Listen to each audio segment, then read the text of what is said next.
We're back. Welcome back to Beyond the Science podcast, guys. I'm your co-host, Omar Hamouda. And I'm your fellow co-host, Kiera Lee. And today you might notice that we're in a different setting today. And that is because we're on the go. Yeah, we had to kind of be flexible with our setup here. And I'm enjoying it. I like this couch is pretty comfortable. So Yeah, you probably noticed I was squirming in the other one and wasn't comfortable too much. So it's a good change of scene. You know what I mean? I agree.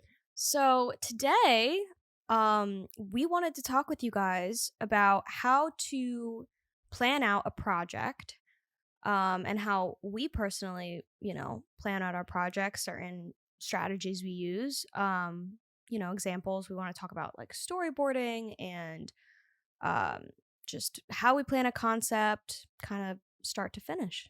So the way that I think that storyboarding or basically how to start out a project is find the concept.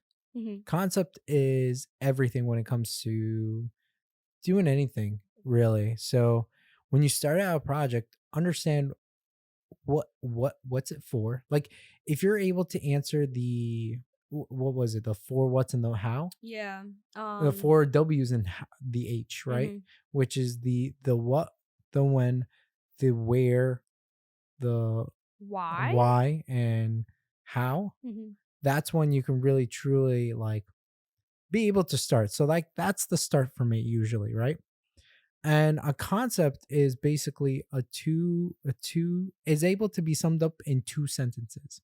If you're able to sum up a concept in two sentences, then that's the first start. So that's the first opening statement, right?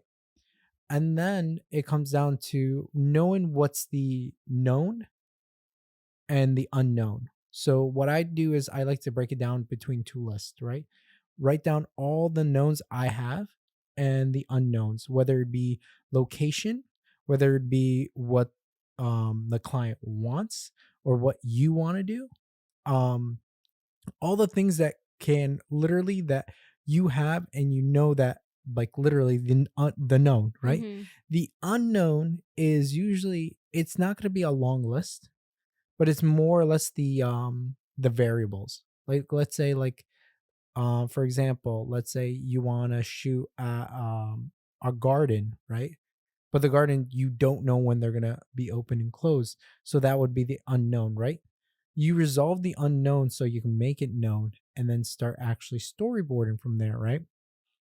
Um and once you get to the storyboarding process, that's where I feel like that's where like everything starts to really become easy and unravel because you've already done heavy lifting in the beginning. I don't know if you agree with me or not. I think that's a great strategy. No, totally. I really liked what you said about the fact that if you can sum up a concept in two sentences, then you've got a solid concept down. And I think that's a good place to start because you don't want to immediately go so far into detail with it. You want to keep a general concept first, and then all the details are within the known and the unknown if you want to do it that way. I think it also obviously depends on whether you're doing photo or video.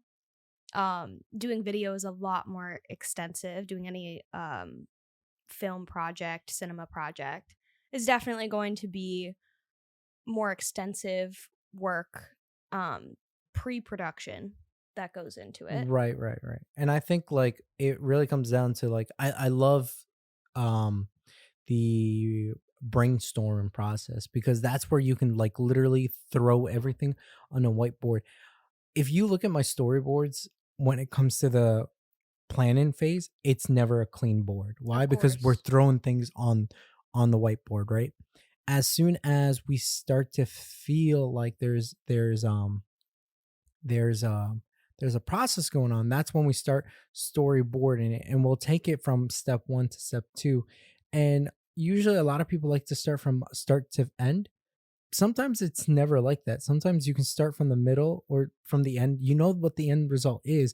How do you get there? So that's where like the knowns and the unknowns kind of play out because you already know that um you know where you want to go, right?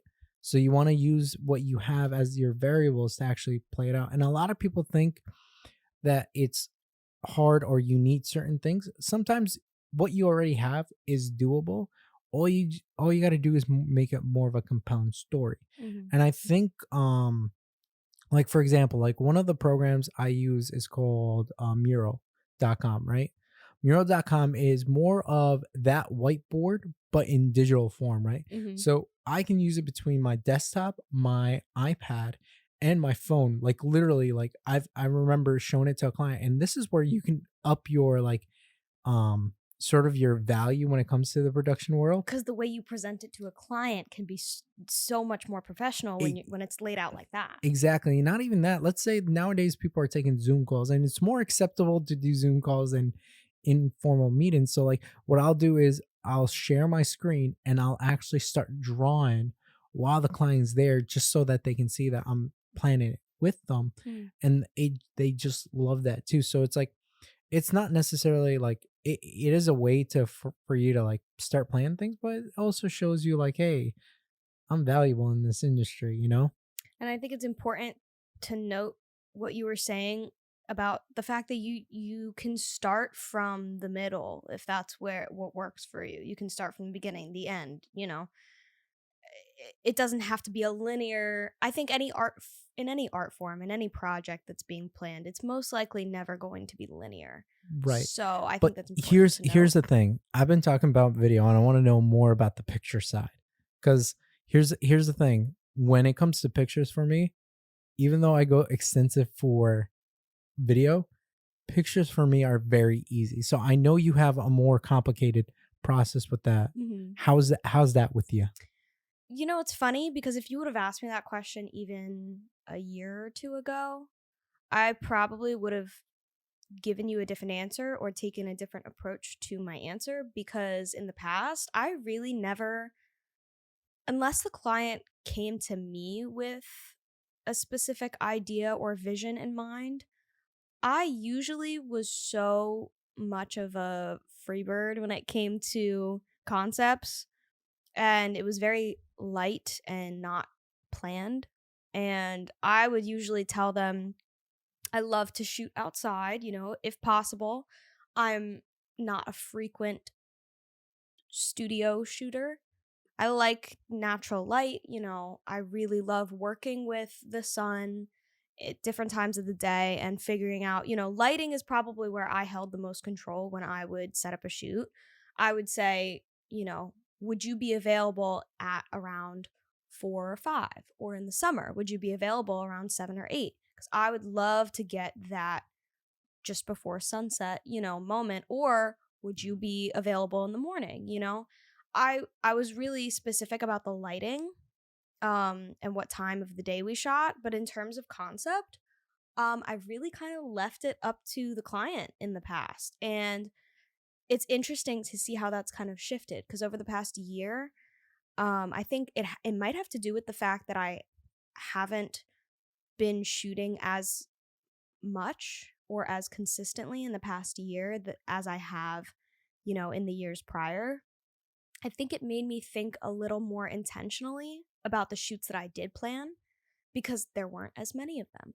So when I did get a shoot, you know, I really wanted to make it count and make it exciting and different and innovative in any way. And so, you know, my process usually would be to create a mood board on Pinterest. That's what I mostly use, Pinterest or Instagram, or um that's if I didn't already get inspiration from a specific video or a specific, you know, photo or concept that somebody else had that I wanted to jump off of or create an idea that's, you know, different, but I got inspiration from one person or one thing. So I'll start off usually with creating a general mood board, whether that be from just my raw ideas or whether the client provided me with some general direction that they wanted to take the shoot. And I'll send it to them and say, you know, should we be grabbing props for this shoot? Do you think you have certain materials or clothing or accessories, props, to where we don't have to go out and do that? What do you think about this? You know, let's bounce ideas back and forth. And I really try to work with my client because I'm usually doing individual portrait sessions. So it's just me and one person. So in that Mhm. case, I feel it's a lot easier for me to, along the way, like you did on Zoom, where you are storyboarding kind of with them along the way. I do like to reach out to any client I'm working with and bounce those ideas off and say, what do you think about this? Do you want to change anything here? Do you want to, I want it to become the vision that you had in mind because that's what is going to produce the best work that we're both really excited about and, you know, and happy with. So, Right, right. And it's interesting because like I never really did that, like I said before, for photos. And I remember when someone asked me for a mood board, I'm like, what's a mood board? Like I mhm, can do a storyboard. Is that the same thing? right. And it's more or less like I realized how to develop it, and I've developed my own way of doing it. But do I do it mostly for photos? Not really. Mhm, Just because for me, like, I don't know, when it comes to photos, it's like you have the concept, like, let's bring this down to like this is what you need. And that like I plan it out by list, not mhm, like visual. mhm. Because for me, it's like if I like visually showed it to you, why do I need to take the photo in the first place? Because I already formatted the photo. And I'm playing devil's advocate at this point, right? Mhm. Because like I know you need the certain like to show the client like what you're planning on ahead of time, but at the same time for me, um because like videos are just moving pictures, so like for me, like I would want to be able to animate it by like doing the actual motions and stuff like that. But like with pictures, um it's more or less like you put things together. And I don't even know that Pinterest you can actually put in like a mood board, or how do you do Yeah, it that's on kind of the Pinterest? point, I think, of Pinterest is to create different mood boards. Pinterest is a source of, you know, thousands and thousands of photos that you can grab inspiration from. And if you see one that you like that fits, you know, the concept that you're going for or the idea, then, you put it in one essential like folder and that's your mood board. Hmm. Um, I did want to kind of switch up for a minute and talk about the video aspect of it too though because for example, when you're planning a music video, and this is something that was brought to my attention recently in um, an atmosphere that I was honored to be a part of, where this director was showing us step by step a essentially a treatment for a music video that he directed. And in the music video treatment, it was a PDF and went through the slides. It was basically like a PowerPoint slide, right?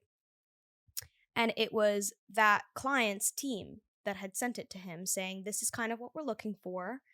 They really took the time to break down the specifics of what they wanted. And this doesn't have to be done by every single client, but they went above and beyond kind of to express their specific vision. But they provided a lot of reference photos and inspiration photos that they really wanted to incorporate and made sure that their vision was clear to the director, which actually made his job a lot easier because he was able to see exactly what his client was looking for. And so I think, while that's not the norm, um, the the concept of collaboration and having both minds be kind of equally a part of it and not just putting it all on the director or photographer or videographer and not just putting it all on the client, having that collaborative effort to create a vision that both parties are really proud of and happy with is a really special way of doing it. Right, right. And I think the process of planning out like a video or a music video or whatever project it is, if it's not fun to do, you're not going to enjoy the process of, because I think that's where I enjoy my time is the planning portion of it. Because like I'll go down to where I know what shots, what angles to grab. And that's also another thing is that if the more detailed you are with the shot, the more you'll realize that you can grab it easily because of the fact you've already done the hard thinking. So you're not on the show saying, "Oh, what other shots should we grab?" No, you've already thought of the shots ahead of time, and that's what you're going to grab because that's what planning does. And I feel like when you go present that to a client, it's a lot easier for them to trust you because you've already done the homework. Right. You already done the essentially what they say is the hard part. Now it's just the grabbing of the actual like footage, right? And then of course the editing process of it. But I've realized that the ones that I do plan well, I always end up swimming through in a breeze when it comes to filming and when it comes to editing. The ones where I haven't thought of and like I'm trying to fit things and make sense out of it in post production, it's a nightmare. Absolutely. And that makes me think of the project that you brought me onto recently, where, when I came on set, you showed me a breakdown of basically your shot list. And I was shocked at how specific and intentional everything was laid out. Because at that point, you had definitely already done all of the preparation, storyboarding, and spitballing ideas around. And this was the more, official shot by shot. And that to me is something that I had never been a part of or seen firsthand is obviously because I don't normally do a lot of films or videography, but yeah, it was um really interesting for me to see how specific you were with each and every shot. I did not realize it was all so intentional. Every single angle, every single shot, every single movement. And I think and I think this should be a topic on its own. Should people who make film or video, should they be titled as a videographer or a filmmaker? Because I actually don't like the word videographer Me at all. neither. And the funny thing is, I find myself saying it because that's like what the norm. But I like to call myself a filmmaker, Because although you're it look creating a story. exactly. I'm creating a film, and I think we can go deeper about this because, like, here's the thing: like, I've seen people say, "Hey, I just want to grab video of like my special moment." I'm like, "Do you want to capture in more of a creative way, or do you just want the actual footage?" Because if that's the case, then There's here's a no camera. story behind it, right? Exactly. Here's a camera, prop it up on a tripod and call it a day. That's literally what I see. And that's why like I don't like the term I videographer. agree with you on that Yeah. actually a lot. And we always say that, but in my head I'm thinking cinematography or filmmaker. Oh, I prefer cinematography because like you actually That is a the whole concept, a whole exactly. And topic. it's funny because like the word cinema goes on for like it has like a really nice history behind it. And I'm telling you, that's like for a time for another time. But I think that's all we have. Do you want to add anything else? Yeah, I think one thing that I just wanted to say is, I talked a lot about the beginning process of a photo shoot and how I plan out a project like that with a client. Um, the next steps that I would take there would just be, I think, the most difficult part personally, with the fact that I shoot mostly outdoors, is finding a location, especially based in New Jersey. It is extremely cold out right now, and finding an outdoor location can be a struggle. Um, I think people who live in, year round warm weather are extremely lucky. And if you're a creator in that area, definitely take advantage of the fact that you live in an area where you can be shooting outdoors all the time. But yeah, I think, you know, I've learned, if anything, how to make something out of nothing in terms of location. And I think it just goes to show that you can create amazing photos. You could produce amazing photos and create amazing work from the most obscure locations that you wouldn't think It just any comes, kind of work could really yeah, come out of. You never know. it just comes from planning Yeah. and thinking about it a little bit. And your own creativity and ability to, compose shots and work with any environment. And that's just really Right, it. right. But that's all the time we have. And I just wanted to not to say thank you for watching. Hit the subscribe button if you actually like this video and like us, and hit the bell notification and the Instagram up here, the Instagram, the Twitter, and the Facebook. I think the Facebook should be still up there. You're you're pulling my leg at this point. You know the Facebook is up. Yeah. You're But I always gotta check. But with that being said, thank you for watching and have a great day, evening, wherever you are. I hope you guys enjoyed this episode and see you next time. See ya.